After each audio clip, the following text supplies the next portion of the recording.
Welcome back to the Piping Pastor. Well, today I thought we'd just do a little update video over the holidays,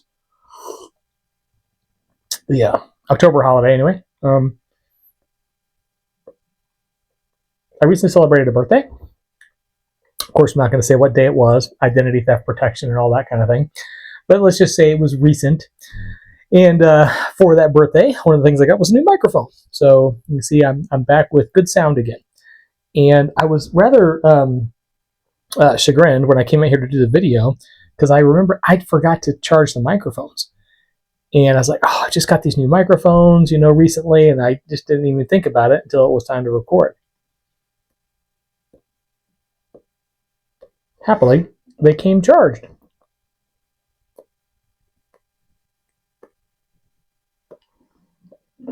And the previous microphone I had was rather inexpensive. I got it on Amazon. It was not a real top of the line deal.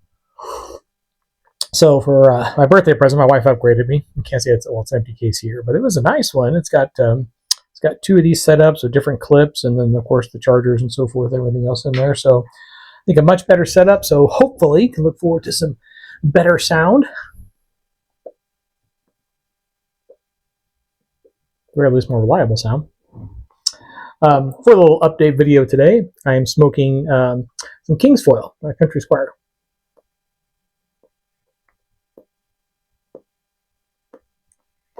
Country Squire makes some really good blends. I'm smoking in my Boswell pipe, my billiard here. And for my birthday, I was smoking my favorite pipe with my favorite tobacco. So on my actual birthday, I was smoking Seattle Pipe Club's Bourbon Barrel Aged, Plum Pudding Bourbon Barrel Aged Reserve. I think I got all those in there. Well, I got my favorite tobacco. I know we're supposed to always say, one of my favorites, and I don't really have a favorite. I do. There's a lot of other ones that I really, really enjoy, and they jockey for position in my top 5 and my top 10. But without a doubt, Seattle Pipe Club's Bourbon Barrel Aged Reserve always comes in number 1 for me.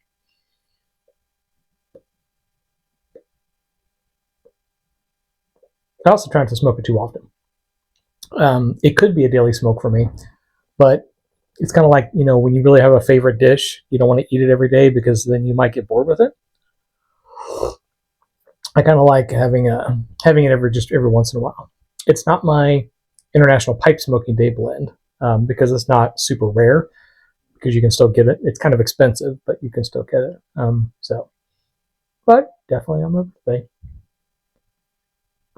I smoked my favorite pipe, which is my Curtit Mearson Churchwarden, which again is not like a once a year pipe, but it's one I don't do terribly often. In any case,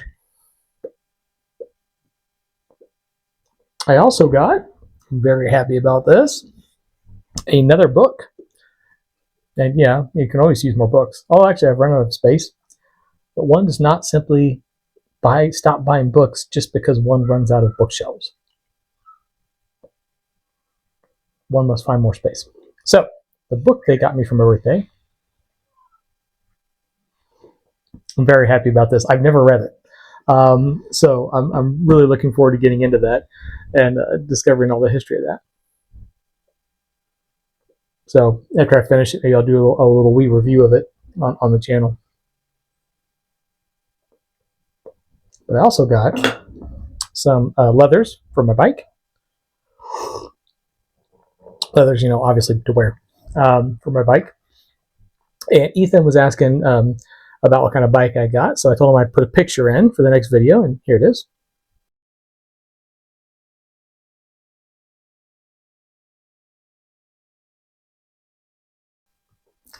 So yeah, I'm very happy with it. It's gorgeous. Got a heck of a deal on it, and had a bit of fun getting the safety certification for it here in Texas. My endorsement comes through Indiana, so that's not a big deal. It's an online thing. You submit the forms, and you're good to go.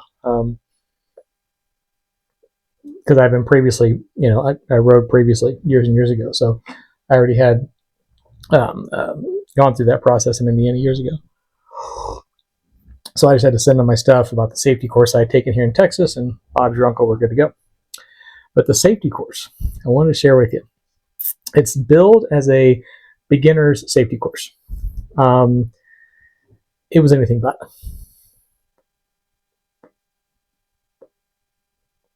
12 of us started the course. Only 4 of us made it. And of the 8 people that they failed over the course of 2 days, I think 3 of them already owned bikes and had operators permits, had operator endorsements. And they were trying to get their safety certification, because in the state of Texas, you have to have the safety certification.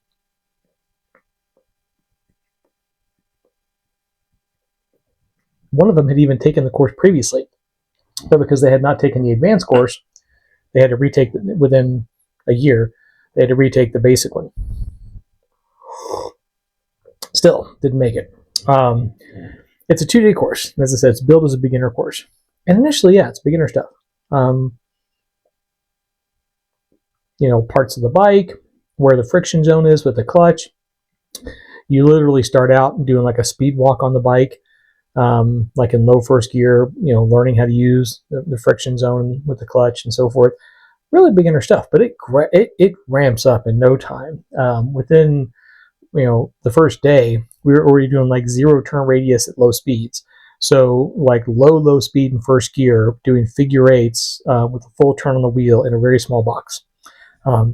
Doing high speed maneuvers, like swerving around cars and things like that. So setting up cones in a lane, and you get up in high second gear, and then the instructor points right or left. And right as you come up on this cone square that represents a car, and you have to swerve around the car into a lane that is designated by the instructor at the last minute, and you can't cross over any lines, any cones, anything else like that. So you can't hit the imaginary car, but you also, when you swerve into the next lane, you have to stay in the lane. You can't go outside the lane, and then make the lanes a little bit more narrow.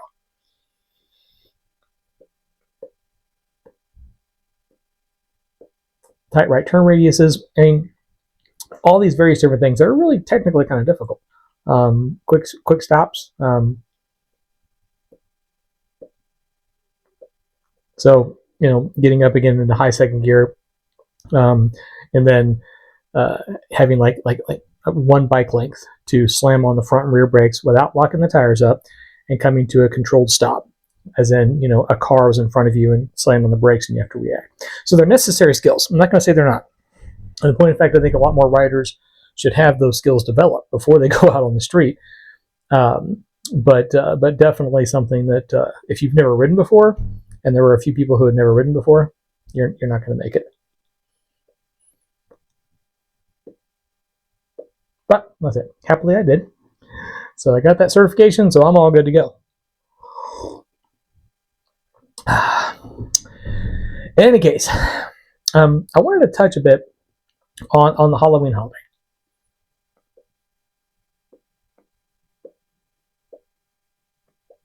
Because I know this is post-Halloween, so great person to have around the day after an emergency, right?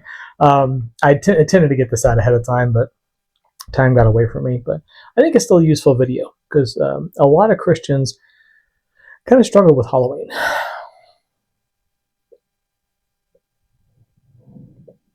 Especially if you have kids. Kids want to get dressed up, they want to go trick-or-treating, and you may get told by your pastor or your priest or your reverend that it's a demonic, satanic holiday, and if you do anything with it, you're celebrating witchcraft. So that's one far view of it. Then you get some of the mid-range stuff where churches are like, okay, we acknowledge it happens, so we want to have a safe place to do it. We want to have a fall festival, and you can dress up like Bible characters, and then you come to church dressed as a Bible character, and then you do like a trunk or treat thing, where you go around in the church and get candy or something like that, or in the parking lot, or some such thing like that. And you have the other end where people are just like, just do it, just don't get into all the scary stuff, right? And early on in our marriage, we struggled with this. Initially, we were like, we're not going to do it. We're not going to celebrate Halloween. We bought into the idea that it was some kind of a pagan, satanic holiday, and we didn't want to take part in it. And then later on, we moved to Scotland. It's very, very secularized there, and they do guising instead of what they call trick or treating. It's guising, and and people dress up, and it's there's no real religious view of it, an ingrained religious view of it one way or the other. So we started letting the kids do it. But we had a conversation with them prior to about what some of the views of Halloween are.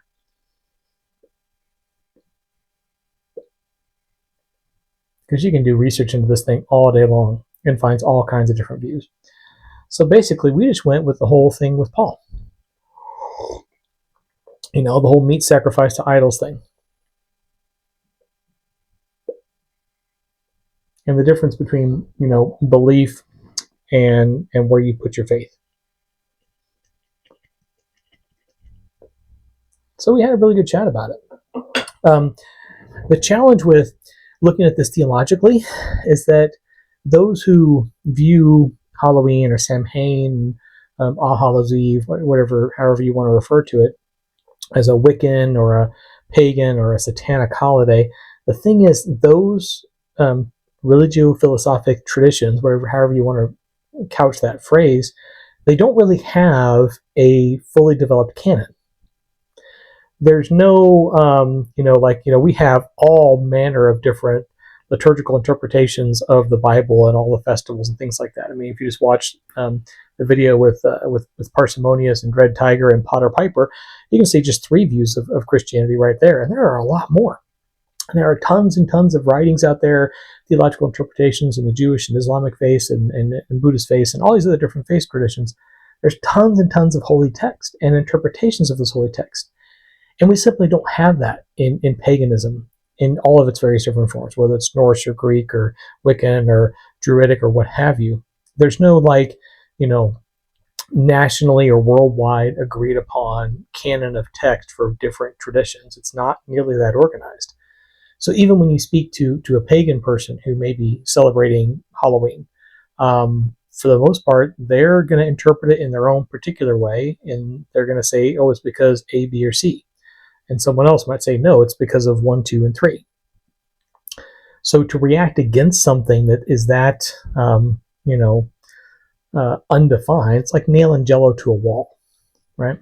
And some people will say, well, that's how, Satan wanted it. So it was, so we get Christians involved in it and so on and so forth. But again, unless you're just actively seeking one of those kind of faith traditions to engage in them, then again, it's not like you're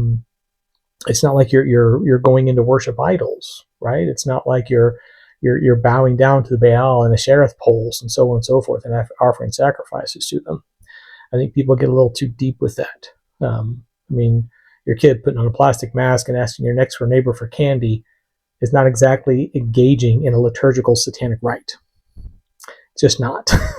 In point of fact, there are really no nailed down liturgical satanic rites. In point of fact, within Satanism, you've got Satanism, philosophical Satanism, religious Satanism, and Luciferism, which is the 3 main branches, and none of them celebrate holidays of any sort or any kind of agreed upon ritual. The only holiday in any of those traditions is the person's own birthday, because that faith tradition is basically based upon hedonism. So when you're thinking about, oh, should I do it? Should I not do it? If for you it is a challenge to your faith, if for you think it sets a bad example, then no, don't do it. It's not worth it. Go buy a bag of candy and be done with it, right? But if it doesn't, if you're like, I don't see it that way, I still love God, I worship God, I follow Jesus, my kids understand the truth of all these things, then fine, knock yourself out and go out and enjoy some trick-or-treating. But here's the key thing. You need to have these conversations with your kids. At whatever level they're at, you're not going to explain deep theological concepts to a 5-year-old, right? But make sure they understand what your faith is and the faith is that you're trying to teach them and pass down to them, and explain to them, what the greater truths are, so they know what it is that they're engaging with regards to your faith. So they can go out and just get candy and not worry about it. Because I promise you, there is no 8-year-old kid getting dressed up to go get candy thinking about anything theological. They're just thinking about getting the next Hershey bar. So if it doesn't cross your lines, by all means, let them have the candy. So I'll put this as like, Halloween instructional video or something. Maybe someone can watch it next year. Uh, but hopefully, if you let your kids go and you're maybe feeling a little guilty about it, you weren't really sure, then hopefully this offered you a little bit of help. But as I said, in any case, it's your faith and it's your relationship with Christ, and you're the one that has to be reconciled in it and with it. So do the thinking, do the reading, do the praying, and then make your call. Well, I'm going to turn back to my Country Squire tobacco here, enjoy the rest of my coffee, and start on this wonderful new book I can't wait to get into. And as for you, I hope you have a great week. As always, happy reading.